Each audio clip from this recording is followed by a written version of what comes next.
자, 교육부가 오늘 수능 개편안을 1년 유예하기로 했다고 밝혔습니다. 이에 따라서 수능 개편안은 내년 8월 확정되고 현재 중학교 2학년 학생들이 치르는 2022학년도부터 적용됩니다. 네, 남윤곤 메가스터디 입시전략연구소장과 함께 관련 소식 자세히 살펴보도록 하겠습니다. 어서 오십시오. 네, 안녕하세요. 남윤곤입니다. 자, 교육부는 절대평가 확대를 목표로 대입 수능 시험을 개편할 예정이었는데 근데 개편을 1년 결과적으로 밀게 됐습니다.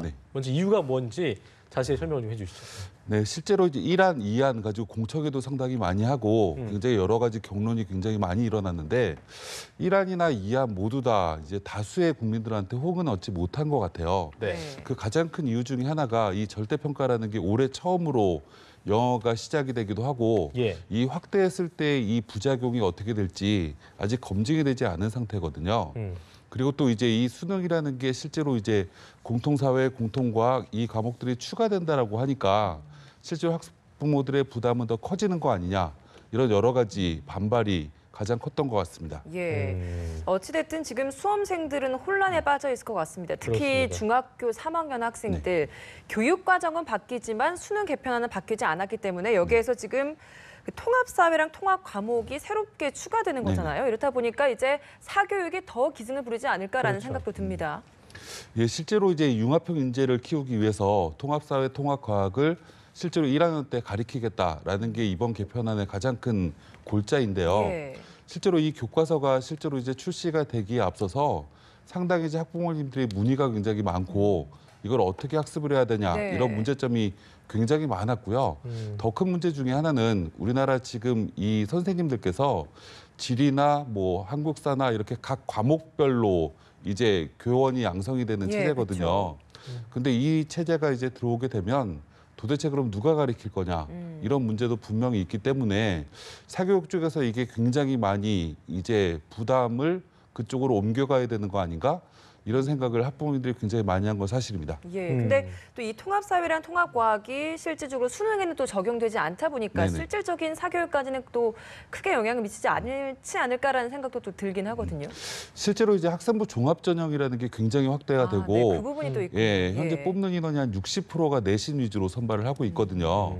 그리고 이게 1학년 내신에 굉장히 비중이 큰 과목으로 이제 등장을 할 거기 때문에 실제 고등학교 입학하자마자 새로운 과목을 또 배우다 보면 학교마다 부담감은 가장 크게 작용할 것 같습니다. 내신이 있었네요. 지금 김나연과 좀 짚어주긴 했습니다만 가장 큰 문제가 바로 이제 학교에서 배우는 교과 과정 방향이랑 수능의 어떤 불일치인 건데 2021학년도 수능 대상 학생들, 그러니까 중3 학생들은 토론과 선택 교과 중심의 2015 개정 교육 과정으로 수업은 받지만 수능은 이전 교과 과정이니까 이 친구들은 어떻게 해야 되는 거예요? 실제로 이제 현재도 그걸 메꿔야 되는 거예요. 요즘도 조금 문제가 있는 것 중에 하나가 1학년 때, 2학년 때는 상당수 고등학교가 학생부 교과, 학생부 종합 위주로 학생들을 이제 관리를 하면서 여러 가지 동아리라든지 토론 중심의 교육을 하고 있기는 해요. 근데 이제 고등학교 3학년에 올라가게 되면 수능이 굉장히 중요한 입시 상황이 계속 펼쳐지다 보니까 고등학교 3학년 때는 EBS 교재를 활용을 해서 수능 학습을 지금 시키는 게 현재도 가장 큰 문제점이라고 볼 수가 있거든요. 근데 현재 중3은 이제 이게 완벽하게 분리가 되기 때문에 지금보다 조금 더 이런 분위기가 더 가중될 거고 진짜 그렇게 되다 보면 학생들의 학습 부담은 조금 더 커진다라고 볼 수 있는 건 맞을 것 같습니다. 지금도 부담이 클 때는 더 커지면 이제 얼마나 그 큰 스트레스 다가오겠습니까? 3학년은 또 이런 그런 뭐 수능 따로 내신 따로 하는 게 또 걱정이라고 한다면 이제 그 수능 개편의 부담감은 중학교 2학년 학생들에게 미뤄진 거잖아요. 중학교 2학년 학생들은 그럼 1년 후에 도대체 어떤 수능 개편이 나올 것이냐. 이것도 좀 혼란스러울 것 같습니다. 어떤 식으로 좀 방향이 잡힐 것이라 보십니까? 현재 근데 중학교 2학년 친구들은 우리가 농담으로 중2병이라고 얘기를 하잖아요. 이제 아직까지 크게 이 개편안에 와닿지는 않을 건데 가장 크게 이제 우려되는 건 해당되는 학부모님들이 가장 큰 부담일 것 같아요. 근데 어찌됐건 내년에 6월까지는 이 개편안을 확정 발표하겠다고 했기 때문에 학생들이 중학교 교육과정 범위 내에서 학교를 다니고 있기 때문에 아직까지 수능을 어떻게 준비해야 되냐 이거는 조금 더 빠른 문제일 것 같고요. 지금 현재 수능은 국어, 수학, 영어는 불변으로 계속 수능을 치르는 거다 보니까 중학교 2학년 친구들까지는 아직까지는 현재 수능 체제에 맞춰서 국어, 수학, 영어의 학습량을 조금씩 보완하고 확장하는 게 무엇보다 중요할 것 같습니다. 이게 협의 과정에서 진통이 네네. 심했어서 이제 1년간 어떻게 보면 유의한 건데 네네. 이게 1년간 의견수를 거친다고 해서 그 부분이 1년이나 시간을 주어준다고 해서 합리적인 결론을 낼 수 있겠느냐. 이 부분도 아마 많은 분들이 의심을 네네네. 가지실 거예요. 네네. 그 입시 전문가시기 때문에 네네. 어떻게 실질적으로 보고 계신지 한 말씀해 주시죠. 현재 대학 입시가 이제 가장 큰 문제점 중에 하나는 실제로 이 수능이 얼마나 중요하냐가 가장 큰 논쟁이 돼야 될 것 같아요. 지금 실제로 이 개편안의 가장 큰 중심은 수능 개편안인데 더 큰 문제는 이 학생부 종합전형이 얼마나 파행적이냐 그리고 이게 얼마나 실효성이 있냐 이 문제를 먼저 건드리고 나서 네. 그리고 이제 수능 개편안이 같이 맞물려 가야 서로 보완적인 교육 정책이 완성이 될 거라고 생각이 들거든요. 이 수능이 절대평가냐 상대평가냐 어떤 과목은 절대평가냐 이 문제는 실제로 가장 이제 실행을 하다 보면 문제점이 여러 가지로 나오긴 하겠지만 이게 큰 문제라고 저는 보이지 않거든요. 학생부 전형도 네네. 큰 문제다. 네, 현재 학생부 종합전형이나 학생부 교과전형이 우리나라 고등학교 편제가 굉장히 학교마다 다양하기 때문에 어떤 고등학교는 학생부 종합전형에 굉장히 잘 대응하는 학교가 있고요. 네. 어떤 학교는 대응이 굉장히 이제 떨어지는 학교들이 있어요. 근데 학생들은 그 고등학교가 학생부 종합전형을 잘 관리하는지 알고 들어갔느냐가 가장 큰 문제인 거죠. 학생들은 본인이 선택하지 않은 고등학교를 들어갈 가능성이 굉장히 높은데 예. 이 학생부 종합전형이 거기에서 보면 약간의 이제 불평등의 요소가 작용하는 게 더 큰 문제라고 생각이 들거든요. 예.